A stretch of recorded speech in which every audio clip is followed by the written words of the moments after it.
does it take to get God's blessing? Blessing has always come through faith in Christ. Tao nga si Abraham sa daang tugon, amen, gigamit ingon ni example aron nga suginlan kita kung paano nato amen batunan, dawaton o i-enjoy ang panalangin sa Ginoo. Blessing is a central theme of script tinugdanan sa dihang gibuhat sa Ginoo ang kalibutan, iya daw gipanalanginan.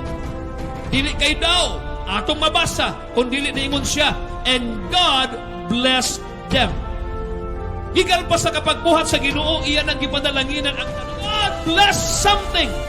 He empowers it to fulfill His purpose. Tungod kay gikan pa kaniadto sa ang Dios nato nagsaad sa pamilya ni Abraham that would be outnumber the stars. Nga ang imong kaliwatan, amen, dili maihap sama sa mga kabituunan. O ang Bible nagaingon, and land to call His own. Ang yuta nga pagatawgon inyo, ingon niya Abraham, ang tanan nga makita o matumbal sa imong mga tiil, imuha kanha. Puti pasabog from the beginning, at doon na panalangin ang Ginoo o nag-empower ni ini na kini matuman ang iyang katuyuan. Sa di maayong binuhatan o kapiyakyasan ni Abraham, wala mag-exclude kaniya gikan sa panalangin sa Ginoo. Tanaw nato ang lapaw pa ang gitawag og kanang pagtuo, because the blessing of God has always come through our faith. Muna ang ginapangmusga ni Pastor Abad, amen, we must have faith. Hallelujah, ang ekonomiya sa Ginoo, amen, gamita lang ang pagtuo. Tungod kay ang pagtuo, ebidensya sa mga butang, di na ito makita. Pero kini ginapanayag sa Dios sa unahan, kung kamaulang ng butuo, ayaw tuuhi ang imong kahimtang ron. Ayaw tuuhi.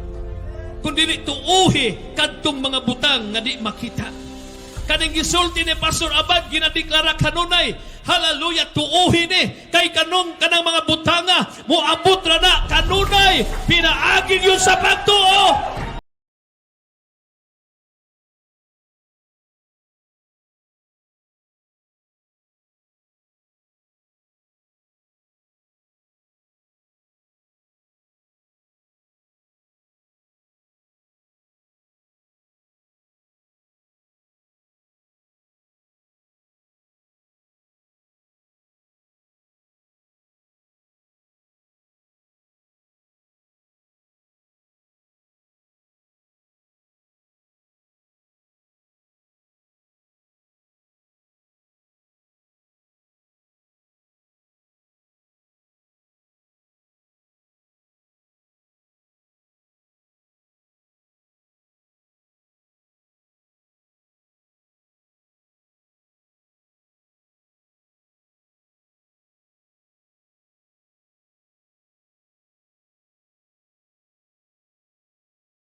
Blessings of grace that you could never deserve.